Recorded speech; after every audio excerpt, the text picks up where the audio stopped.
A primeira aparição de Nossa Senhora deixou em Santa Catarina de Labouré uma saudades imensa. Ela ardia em desejos de ver novamente a Mãe de Deus. Seus desejos foram soberanamente acumulados. No dia 27 de novembro, a Santíssima Virgem lhe apareceu novamente e lhe fez a estupenda revelação da medalha milagrosa. A própria vidente assim descreve a aparição. Não há nada melhor do que a gente ver as próprias palavras da vidente.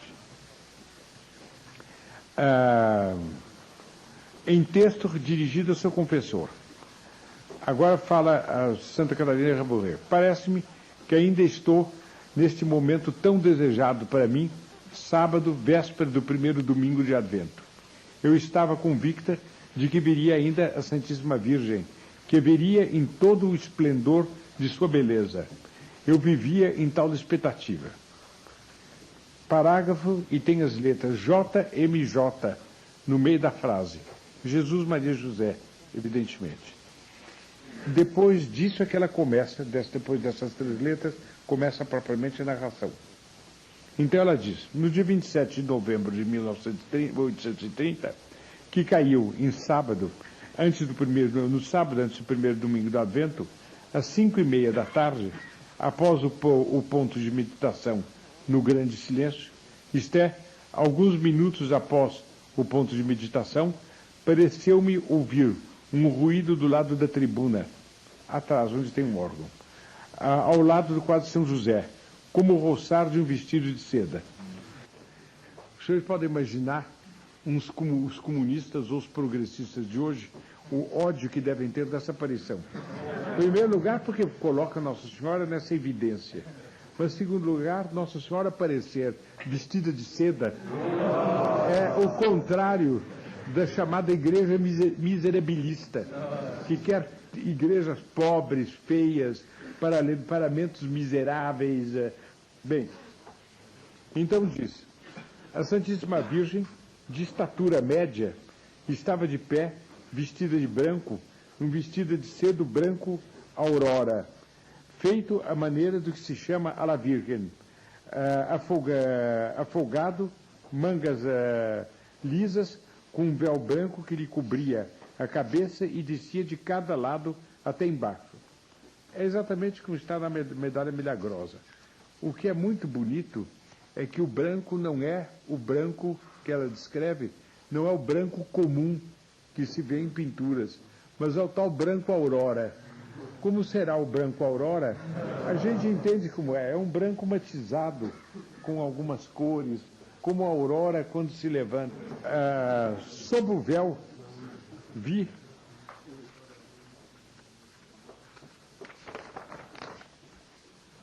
os cabelos lisos repartidos ao meio e por cima uma renda de mais ou menos 3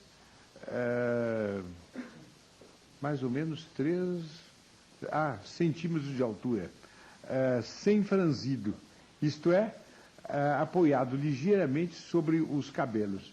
É uma descrição bem de uma pessoa do sexo feminino olhando o vestido da outra. Eu acho que nenhum de nós, homens, era capaz de guardar esses pormenores, como é que estava a renda, se apoiava ligeiramente sobre o cabelo ou não. Acho que nenhum de nós era capaz de notar isso. Mas foi muito bom que ela notasse, porque nós não éramos capazes de notar, mas gostamos de saber.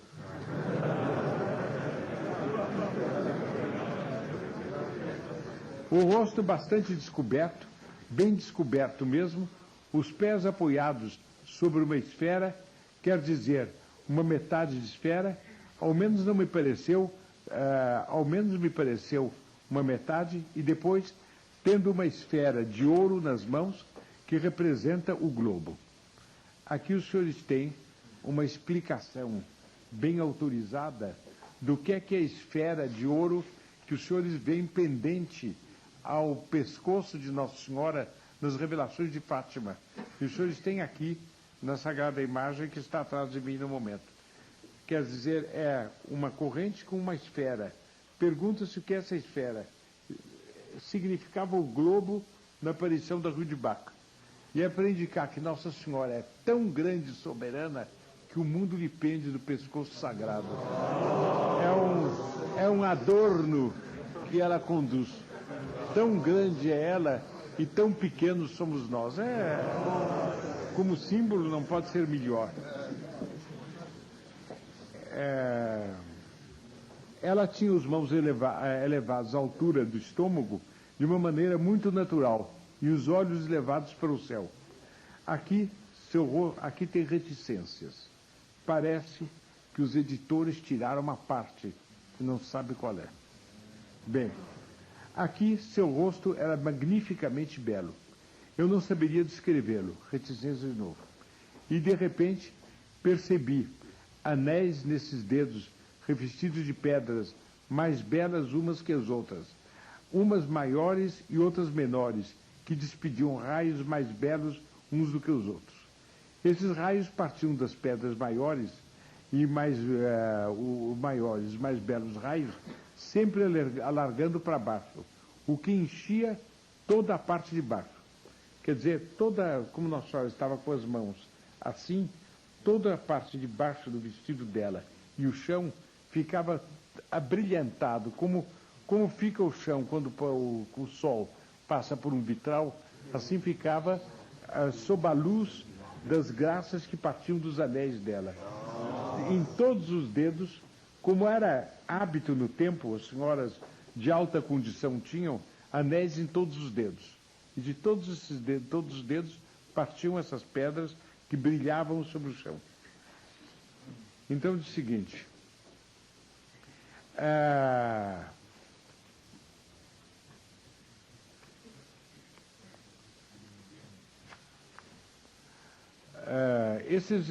esses raios partiam de pedras maiores. Ali. Eu não via os seus pés. Reticência de novo. Nesse momento em que estava a contemplá-la, a Santíssima Virgem baixou os olhos, fitando-me. Uma vez se fez ouvir, que me disse essas palavras. Uma voz se fez ouvir que me disse palavras. A esfera que vedes representa o mundo inteiro, particularmente a França, e cada pessoa em particular. Então ela tinha uma esfera nas mãos que representava o mundo, dentro do mundo a nação primogênita da Igreja, ou seja, a França, mas depois representava cada pessoa em particular. Expressão muito bonita de como Nossa Senhora reina. Ela reina sobre o mundo, ou seja, reina sobre as nações, umas pelas outras, e naquele tempo a predileta sobre todas. Hoje, quem é predileto nesse mundo? Como é que ela reina? Ela reina reinando sobre cada pessoa. O reinado dela é sobre cada alma. Daí vem o reinado sobre as nações e daí o reinado sobre o mundo. Fica muito, muito bonito, muito bem ordenado, muito adequado. Bem, aqui eu não sei exprimir o que senti e o que vi. A beleza, o fulgor, os raios tão belos. Reticências de novo, aspas de novo. Nossa Senhora fala de novo. Santa Catarina fala de novo. É o símbolo das graças. Eu sei que é que não está aqui. Santa Catarina perguntou a ela o que eram aqueles anéis. E ela deu essa resposta. É o símbolo das graças que derramo sobre as pessoas que mas pedem. Quer dizer, preciso pedir essas graças. Não pedindo, não tem. Mas ela está disposta a dar com efusão maternal a quem pedir. Pedi e obtereis. Batei e abri-se-vos-á. As portas não se abrem a quem não bate, as graças não se dão a quem não pede. Mas é só pedir que Nossa Senhora dá. Bem, fazendo-me compreender quanto era agradável rezar a Santíssima Virgem e quanto ela era generosa para com as pessoas que rezam a ela. Quantas graças concedia às pessoas que rezam a ela, que alegria ela sente concedendo-as. Neste momento eu era, ou não era eu, que não cabia em mim de gozo. Eu não sei. formou-se um quadro em torno da Santíssima Virgem, um pouco oval, onde havia no alto do quadro essas palavras: Ó Maria concebida sem pecado, rogai por nós que recorremos a vós. É a razão pela qual a medalha milagrosa é oval. E essas palavras os senhores encontram em todas as medalhas, medalhas milagrosas, porque são as próprias palavras de Nossa Senhora, que tem uma consonância com Lourdes. Nossa Senhora apareceu em Lourdes dizendo: eu sou Imaculada Conceição.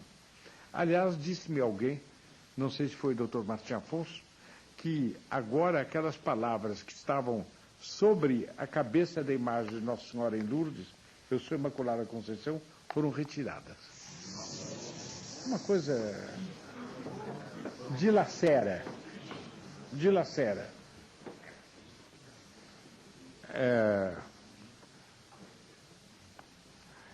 Essas palavras que estavam escritas em letras de ouro. A inscrição em semicírculo começava à altura da mão direita, passava por cima da cabeça e acabava na altura da mão esquerda.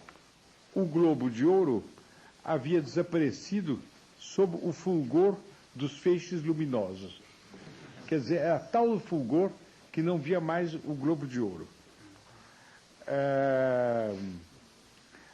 Juntando todos os dedos, as mãos se haviam inclinado e os braços permaneciam estendidos sob o peso dos tesouros das graças obtidas.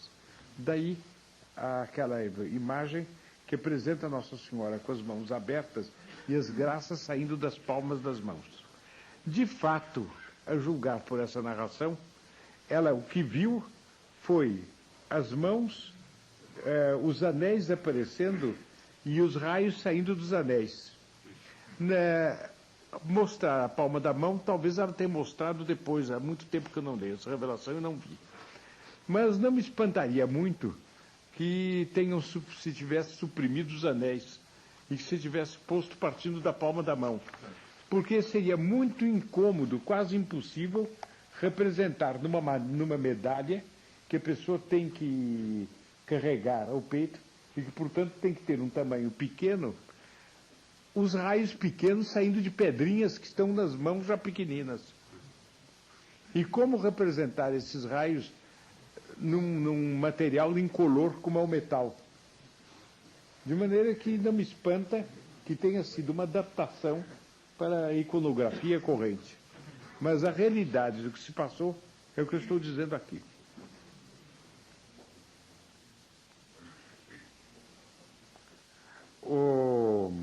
Então, uma voz se fez ouvir que me disse: fazei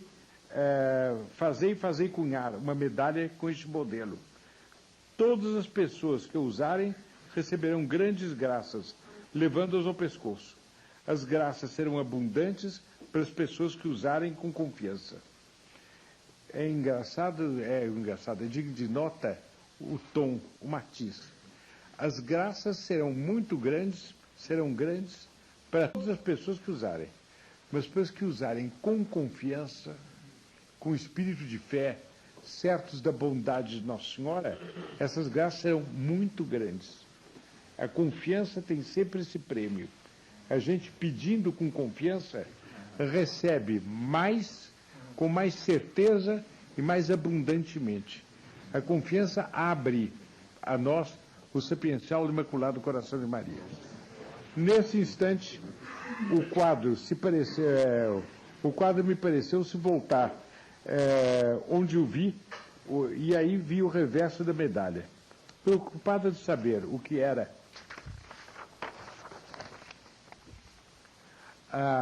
preciso para pôr do lado o reverso da medalha, após muitas orações, um dia, na meditação, pareceu-me ouvir uma voz que me dizia: o M e os dois corações dizem o suficiente.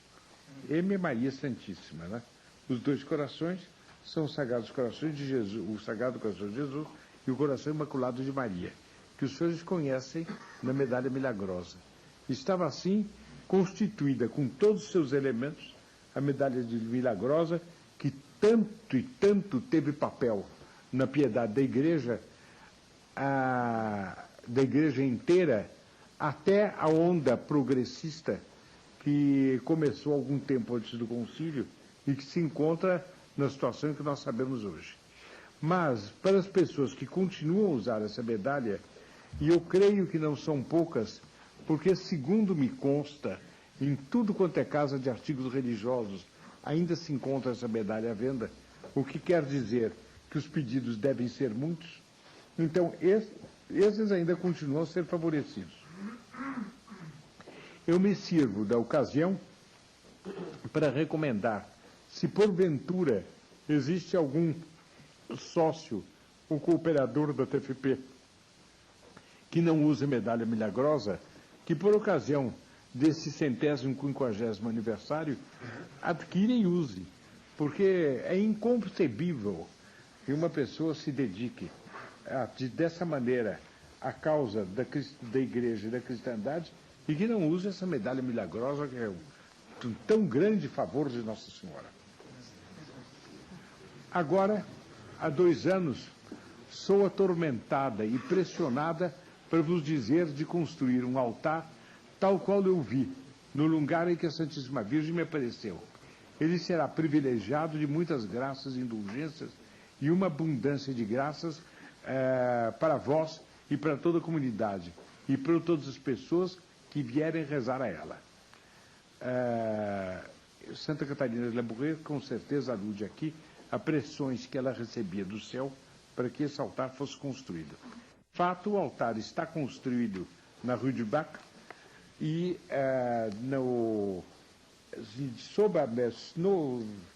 na parte do altar que toca no chão está o corpo, creio que incorrupto, de Santa Alísia de Marillac, a fundadora da congregação religiosa a que Santa Catarina de Labouré pertencia. A visão da medalha milagrosa repetiu-se outra ocasião, talvez dezembro de 1830, durante a missa. A vidente assim relata esta segunda aparição. Vi a Santíssima Virgem junto do tabernáculo, por detrás. Ela estava vestida de branco, tendo sob os pés uma esfera branca. Ela era tão bela que me seria impossível exprimir-lhe a beleza arrebatadora. As mãos elevadas à altura do estômago, da maneira muito natural, em atitude de oferecimento a Deus, seguravam uma esfera de ouro que representava o globo, encimada com uma pequena cruz de ouro. Na aparição anterior, ela fala da esfera, mas não fala da pequena cruz. De repente, os dedos se apresentaram ornados de anéis e de pedras preciosas, com um brilho muito grande. Os raios que delas saíam jorravam de todos os lados, o que enchia toda a parte de baixo, de maneira que não se via mais os pés da Santíssima Virgem. Os anéis eram em número de 3 em cada dedo, o maior perto da mão, um de grandeza média ao meio e o menor na extremidade. Cada anel era revestido de pedras mais belas umas que as outras, de um tamanho proporcionado, umas maiores, outras menores. As pedras maiores davam raios mais grossos, e as menores raios menores. Dizer-vos o que entendi no momento em que a Santíssima Virgem oferecia o globo ao Nosso Senhor é impossível transmitir. Também, que coisa linda! Nossa Senhora oferecendo o globo terrestre ao Divino Filho dela como medianeira que ela é de todas as graças. Será uma alusão ao reino de Maria? Talvez. Vamos continuar a ler a aparição. Uma coisa é certa, que ela, proclamada rainha do mundo, no sentido, evidentemente, espiritual, que é o principal sentido das palavras, ela certamente oferecerá ao reino o Divino Filho dela. Esse oferecimento se compreenderia, portanto, a 100%. O fato do mundo aparecer encimado pela cruz dá a impressão de que a cruz venceu o mundo e que por isso nela reina Nossa Senhora. Como eu estivesse ocupada em contemplar a Santíssima Virgem, uma voz se fez ouvir no fundo do meu coração, que me disse: Estes raios são símbolos das graças que a Santíssima Virgem obtém para as pessoas que lhes pedem. Essas linhas devem ser postas como legenda embaixo da imagem da Santíssima Virgem. Parece, então, a julgar por esse trecho, que embaixo das imagens de Nossa Senhora deveria estar isto. Eu nunca vi posto isto. É uma outra imagem isso. É uma imagem que está no altar lateral, em cima do altar onde está o corpo de Santa Catarina de Globo. É a chamada Virgem do Globo. É Santa Catarina de Globo, Luísa de Mariac, que está lá. O Luísa de Mariac está do outro lado. Ah, isso não me disseram os guias lá. Ela está enterrada lá? Olha que eu estive várias vezes lá e ninguém me disse isso. Nem notei movimento. Veja o absurdo. Está Santa Catarina de Globo, à esquerda Santa Catarina de Mariac e à direita o coração de São Paulo. Mas eu veja como são as coisas. Eu estive lá e na primeira vez perguntei quem é a santa que está debaixo daquele altar. E uma pessoa me disse, Santa Luísa de Mariac. Eu fui rezei para Santa Luísa de Mariac, mas não sabia, então Santa Catarina do Borré que está nesse altar. É muito mais natural, muito mais razoável. Mas essa é a Virgem do Globo. A Virgem da Medalha Milagrosa está no altar maior.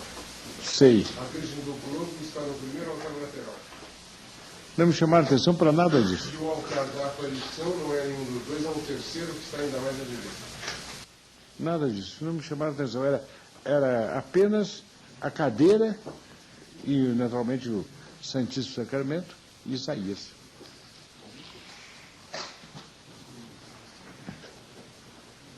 A vidente notou que de algumas pedras não saíam raios. Uma voz lhe disse, essas pedras das quais nada sai são as graças que os homens se esquecem de me pedir. Isso é um estímulo à oração extraordinário. No dia do juízo, nós não queríamos ver nenhuma graça que tivéssemos por pedir que não tivesse sido pedida e que não refugisse dos anéis de Nossa Senhora. É um programa que nós devemos tomar. Nós somos chamados a rezar por nós, a rezarmos uns pelos outros, a rezarmos por todos os católicos, especialmente pela Sagrada Hierarquia, a rezarmos pela causa católica como um todo e a rezarmos pelos que não são católicos, para que se convertam. Tudo isso devemos pedir a Nossa Senhora. E essas orações, de algum modo ou de outro, em uma medida ou outra, são atendidas. Porque a oração é sempre atendida, embora nós não saibamos. Que remorso para nós saber que alguns raios não saíram dessas pedras, porque nós deveríamos ter pedido e não pedimos. Que alegria, por outro lado, quando chegar o dia do juízo e que nós soubermos que este, aquele outro que estão lá e que existiram depois de nós, ou no nosso tempo que nós não conhecemos, se salvaram por causa de orações que nós fizemos. Jorraram raios daqueles anéis e converteram aquela outra. Isso é uma verdadeira beleza.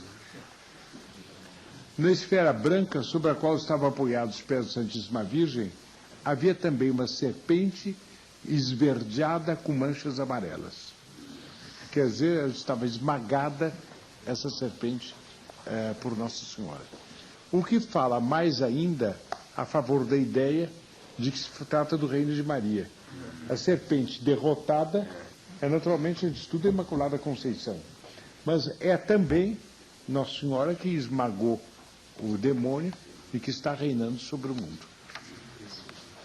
Os senhores veem quantos ensinamentos e quanto enlevo de alma causam essas revelações. Seria impossível analisar aqui adequadamente o conteúdo riquíssimo dessa mensagem. Em suma, Nossa Senhora promete a todas as pessoas que usarem a medalha milagrosa grandes graças. Insiste que se as graças serão as graças serão abundantes para as pessoas que usarem com confiança. Realmente, tão grandes, tão abundantes foram as graças concedidas à humanidade através dessa medalha, que ela mereceu o nome de milagrosa. Seriam necessárias páginas e páginas para relatar todo este itinerário maravilhoso, o qual, entretanto, não deixou de ter os clássicos percalços iniciais.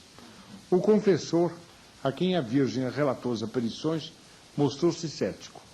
Recusa-se mesmo a receber a noviça, que insiste. Chega a tratá-la de imaginativa e até de alucinada. No entanto, Nossa Senhora aparece novamente, revelando pela terceira vez a vidente medalha milagrosa. Pouco se sabe, e nem sequer se sabe ao certo, desta quarta aparição, que teria ocorrido no mês de março ou de maio de 1831. Sabe-se apenas que nesta aparição, ou na anterior, Nossa Senhora avisou maternalmente a vidente: minha filha, de hora em diante não me vereis mais, mas ouvireis a minha voz em vossas orações. E a Mãe de Deus se queixa da negligência em mandar fabricar a medalha pedida.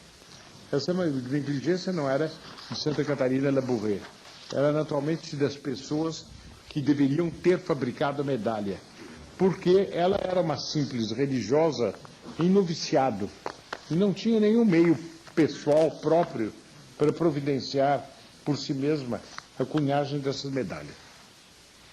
A vidente multiplica, pois, as suas instâncias junto ao confessor.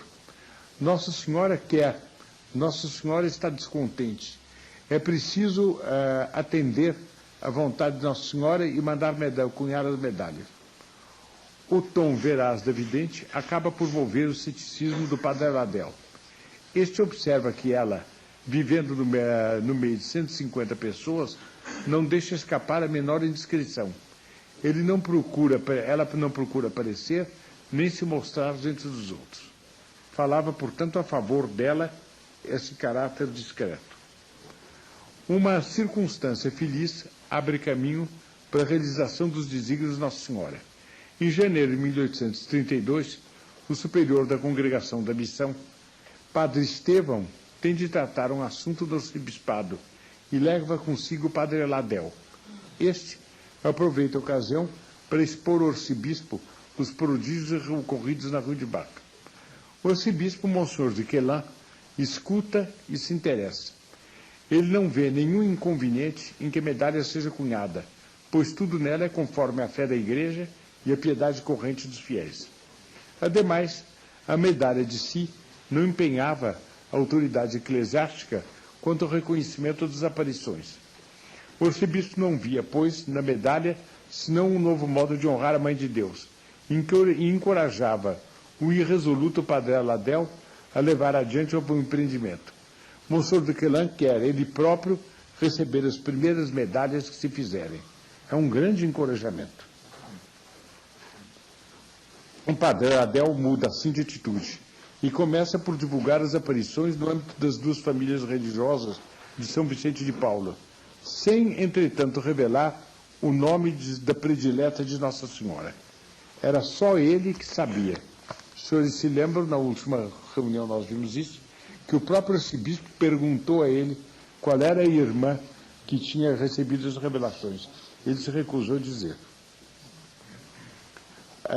O Padre Aladel, ao que parece, apenas uma freira soube penetrar o seu segredo. Foi a irmã Sejola, a primeira professora de Catarina, em Châtillon-sur-Seine. Chegando a Paris para seu retiro anual, a irmã Sejola soube dos grandes acontecimentos que se haviam desenrolado na Rue de Bac perante uma jovem noviça de 1830.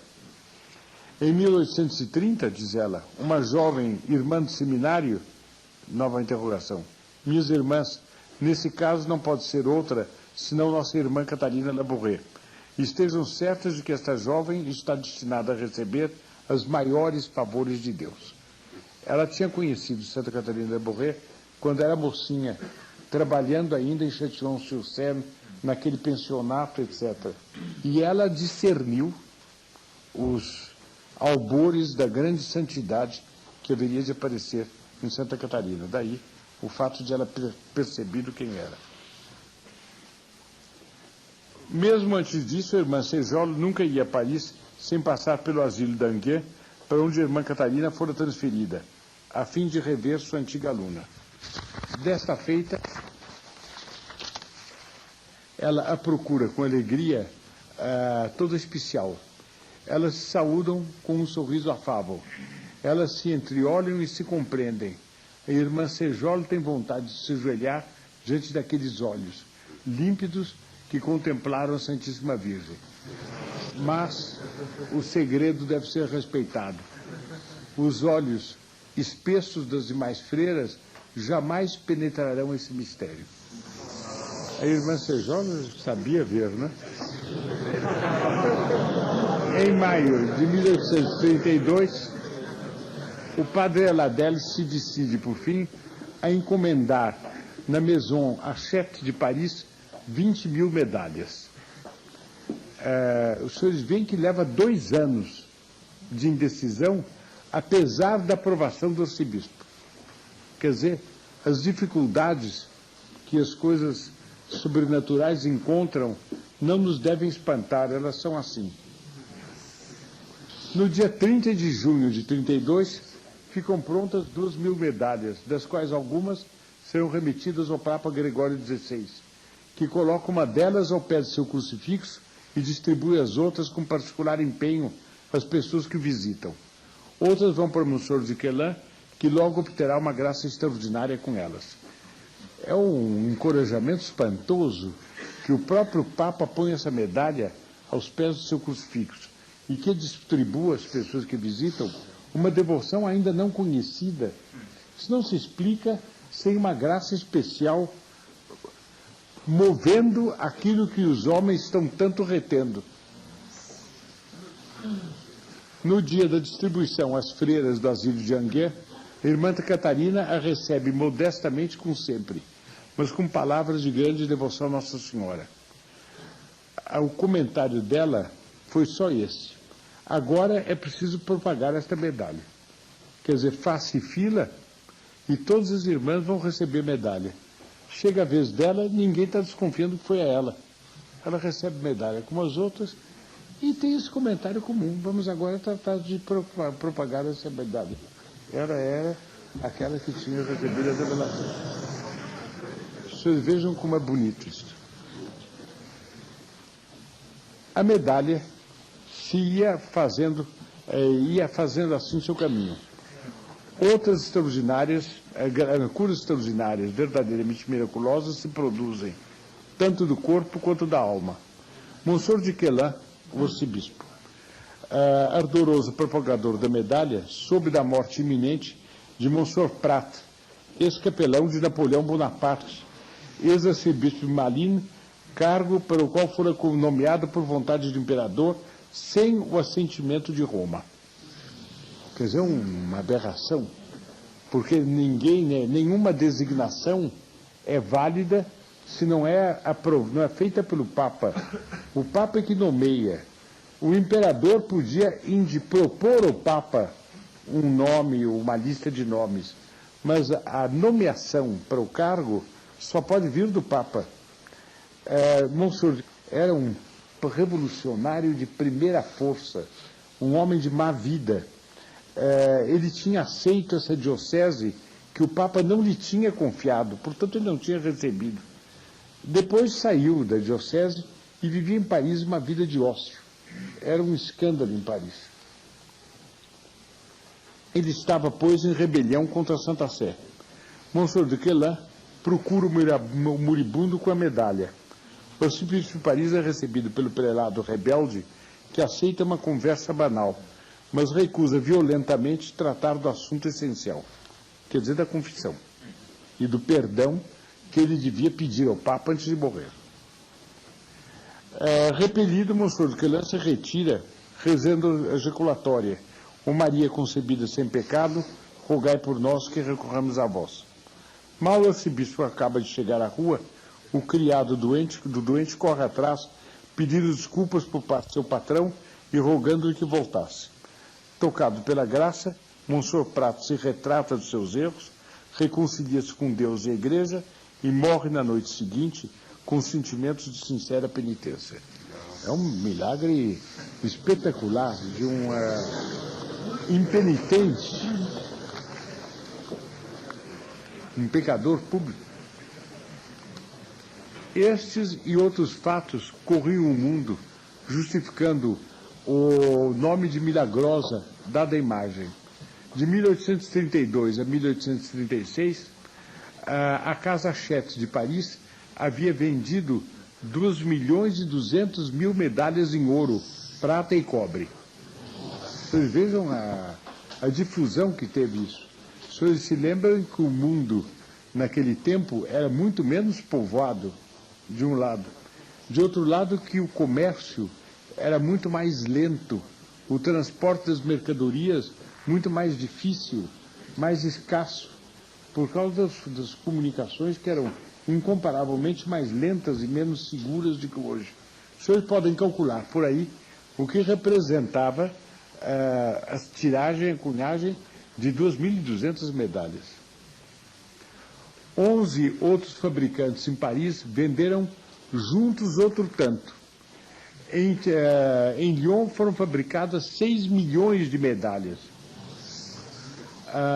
Assim, no total, mais de 10 milhões de medalhas só na França, em 4 anos. Hein?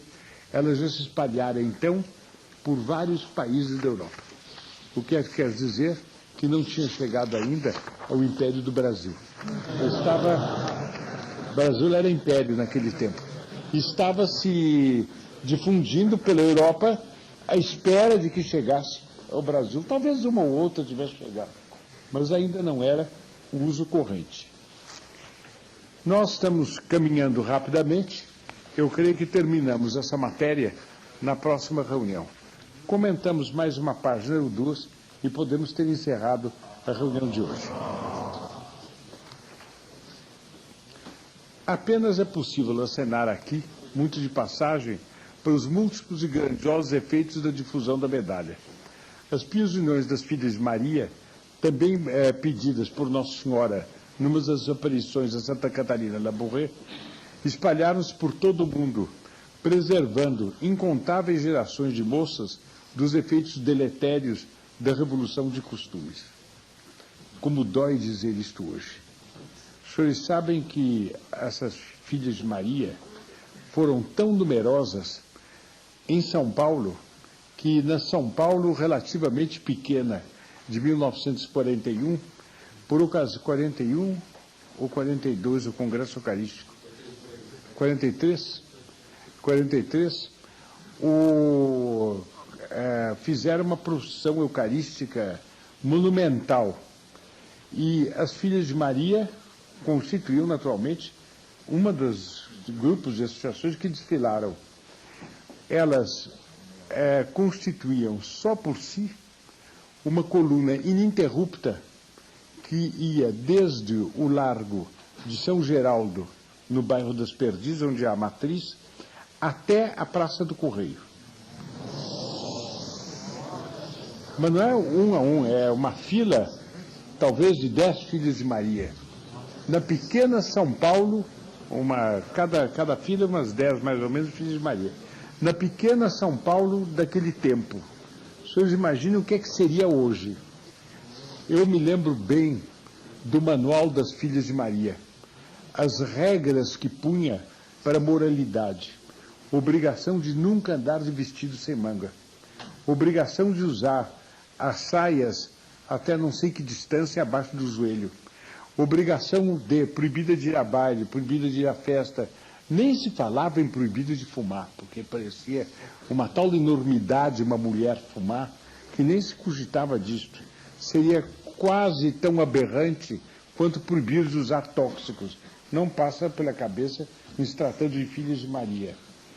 Elas eram, por toda parte, modelos de piedade, modelos de dedicação, modelos de atividade, de desinteresse, e trabalhavam muito sem ganhar nada.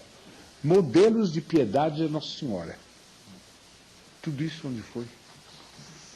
Quantas filhas de Maria teria São Paulo, a grande São Paulo hoje, se esse movimento não tivesse minguado, como minguou das congregações marianas, a ponto de que eu nem sei em que igrejas há hoje Pias Uniões de Filhas de Maria em São Paulo. O próprio título soa tão velho, Pia União de Filhas de Maria. Tomem o ambiente de uma igreja dessas modernas, construídas de modo arrevesado, e onde se joga a Sagrada Hóstia dentro da boca dos comungantes ou nas mãos dos que comungam. Nessa atmosfera, o que é uma Pia União de Filhas de Maria? Me lembro quando eu era congregado de Santa Cecília, havia a missa das Filhas de Maria antes da nossa. A igreja ficava literalmente cheia de Filhas de Maria. Acabou-se. Era a influência modelar desta sociedade cuja fundação Nossa Senhora pediu. Agora vocês vejam um disparate. Nossa Senhora aponta um mal, a corrupção dos costumes e a descristianização. Ela pede, entre outras, uma providência. Fundem-se as Pias Uniões das Filhas de Maria. Esta providência, em alguma medida, contém esse mal. As moças que entram para a associação são moças que se manifestam salvas, preservadas, quero dizer, ou resgatadas em relação a esse mal. Suprime-se isso por quê? Com que consciência, com que direito se pode combater a existência de uma associação assim, desejada expressamente por Nossa Senhora? É preciso, pelo contrário, favorecer de todos os modos. Não pode passar pela cabeça de uma pessoa que tem a fé fazer o contrário do que Nossa Senhora até quer.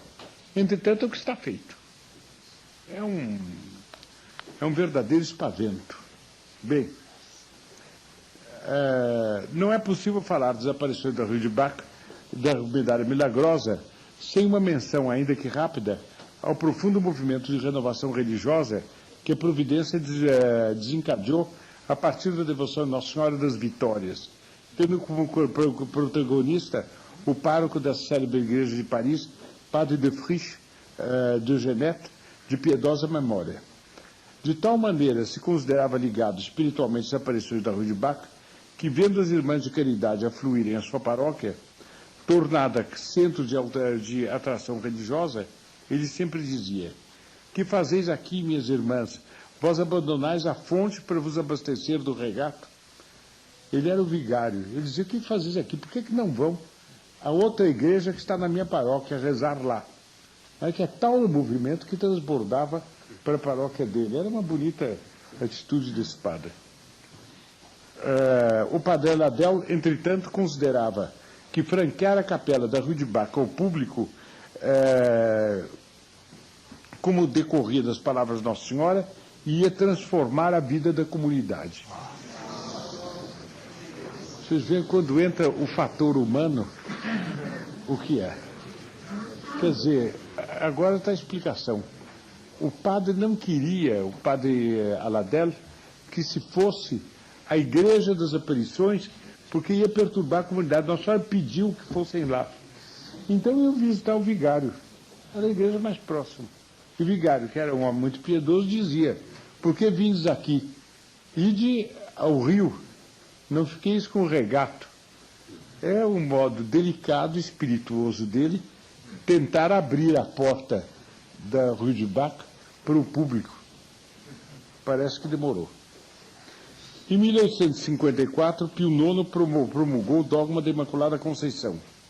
Na preparação das almas para esse histórico acontecimento, a Medalha Milagrosa, com essa inscrição: ó Maria, concebida sem pecado, rogai por vós, etc., desempenhara papel relevante para preparar para a definição do dogma.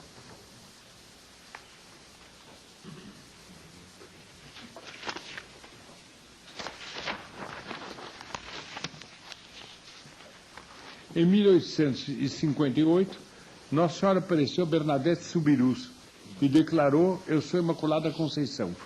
A irmã de Catarina Labouré fica vivamente impressionada. Quer dizer, Santa Catarina Labouré soube da aparição a Santa Bernadette. ninguém fala de Lourdes com tanto calor como ela. Ela compreendia que era o último eco de uma cadeia que tivera início na Rue du Bac em 1830. Meus caros, que são aqueles dias e que são os dias de hoje? Os senhores estão vendo Nossa Senhora que aparece em 1830, Nossa Senhora que aparece em 1858, o dogma da Imaculada Conceição, que se define em 1858, Santa Catarina de Labouré ainda estava viva quando Nossa Senhora aparece a Santa Bernadette Soubirous e se forma como que um arco-íris místico entre a Rue du Bac e Lourdes. A Igreja é governada em 1858 por este varão de Deus, um dos grandes papas da história, que é o Papa Pio IX, cujo processo de canonização está intentado. Nós temos até, entre nossas relíquias, como presente dado ao professor pelo postulador da causa da canonização de Pio IX, da beatificação de Pio IX, nós temos um pedaço do caixão dele, porque para se fazer a beatificação examina-se, entre outras coisas, o cadáver. E nessa ocasião, o cadáver de Pio IX foi retirado, foi aberto, e algumas partes do caixão que se desfizeram foram distribuídas entre os presentes como relíquia. Nós temos entre nós, porque o professor deu essa relíquia, um santo governa a Igreja, um santo promulga o dogma da Imaculada Conceição. Duas santas a quem Nossa Senhora apareceu estão vivas.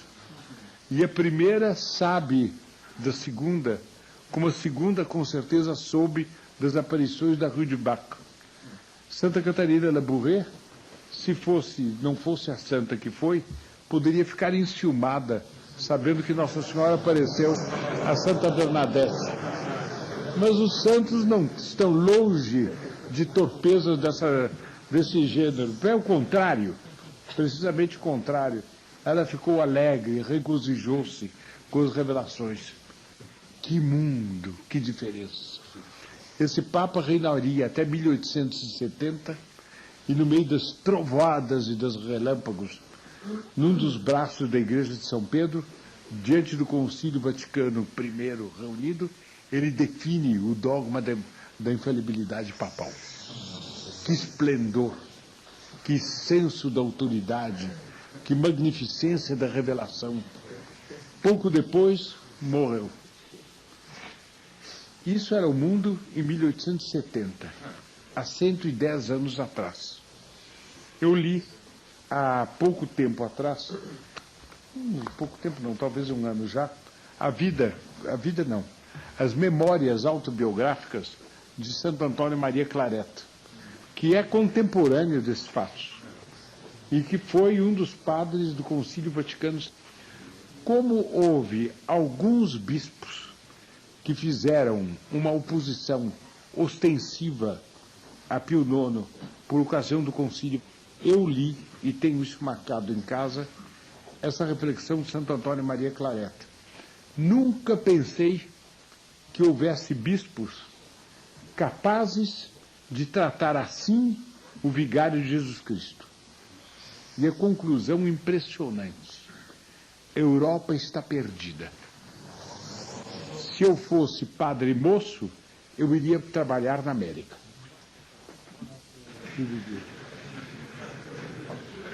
É com os olhos postos nesta perspectiva, mas, sobretudo, com a mente posta nas promessas de Nossa Senhora, nas promessas de Fátima, nas ameaças de Fátima, é que eu encerro a reunião de hoje.